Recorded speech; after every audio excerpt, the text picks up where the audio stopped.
Impak. Bly op hoogte van die jongste nuus op Pretoria FM. Is nou 20:01. Die VF+ het hulle kommer uitgespreek oor die Tshwane Metro se vennootskap met die strategiese watervennootskapnetwerk, die SWPN. Die vennootskap behels 'n digitale waterbalanspaneelbord wat ten doel het om algehele waterbestuur te verbeter. Vir meer hieroor sluit ek aan by Nick Beskou, VF+ raadslid in die Tshwane Metro Raad. Goeiemôre Nick. Goeiemôre. Nick, dit is nou 'n mondvol daardie waterbalanspaneelbord wat hulle in gedagte het. Kan jy asseblief vir ons verduidelik wat dit presies behels?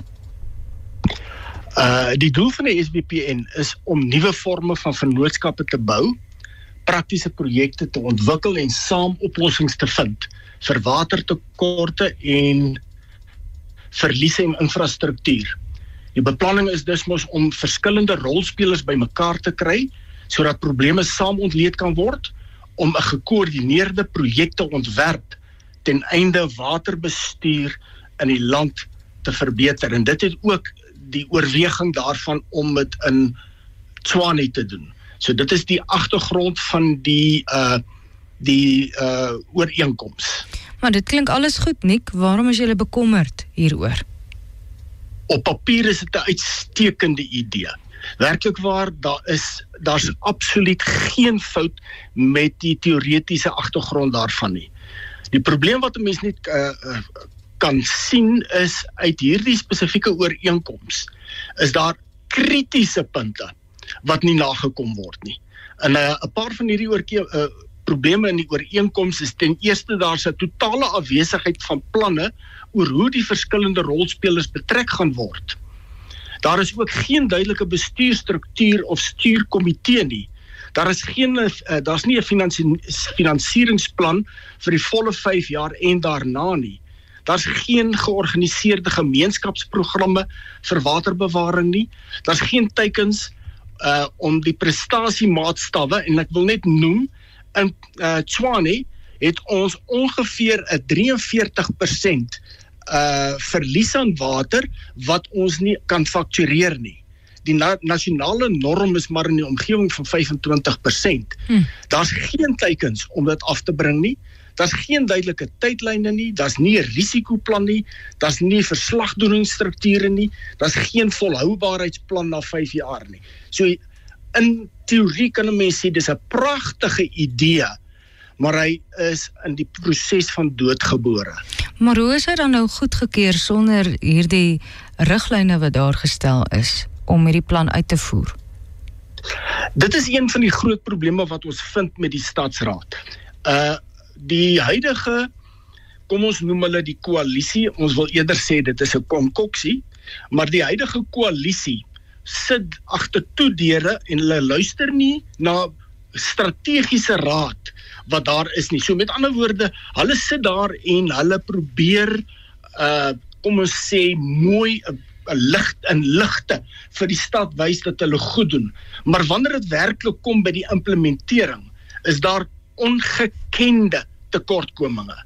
So vanuit die hoek van die Vryheidsfront Plus wil ons hulle die strategiese raad gee deur te sê, dan moet 'n aktiveringsplan daar gespel word vir rolspelers.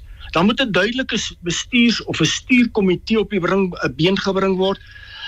Ons moet gekoördineerde teikens hê, doen gereelde navorsing, risiko en volhoubaarheid, maar dis totaal en al frustrerend wanneer 'n mens hierdie voorstelle maak, dat 'n mens sien dat dit lyk nie eens of hulle begrip toon daarvan nie. Jy het nou genoem van die waterverlies wat tans staan op 43%. Wat is iets wat daadwerklik gedoen kan word, Nick, om hierdie verlies teen te werk?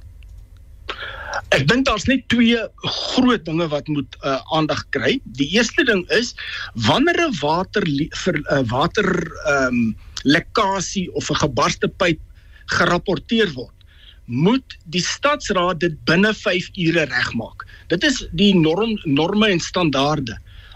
Ek het trouwens verlede week het ek met 'n man gepraat wat 'n water en ligte rekening van soiets soos R9.500 gekry het vir die enkelvoudige dat die stadsraad 5 dae gevat het om daardie lek te herstel. As dit binne 5 ure gedoen word, dan sou daai persoon 'n R200 waterligter of 'n waterrekening gehad het. En hierdie probleem word vermenigvuldig deur die hele stad. Dis die een probleem. Die tweede probleem is die diefstal van water. Daar's ongekende diefstal van water, onwettige aansluitings, dis om van naar te word. So Nick, wat is 'n goeie plan om op die tafel te sit? Goeie bestuur deur die stadsraad. Met ander woorde, wanneer daar 'n ding gerapporteer word, 'n waterpyp wat gebars word of wat die geval ook al is, stadsraad, trek julle vinger uit julle oor uit en sorg dat julle daar kom en maak dit reg. Baie dankie Nick, dis Nick Pascoe, Vryheidsfront Plus raadslid in die Tshwane Metro Raad.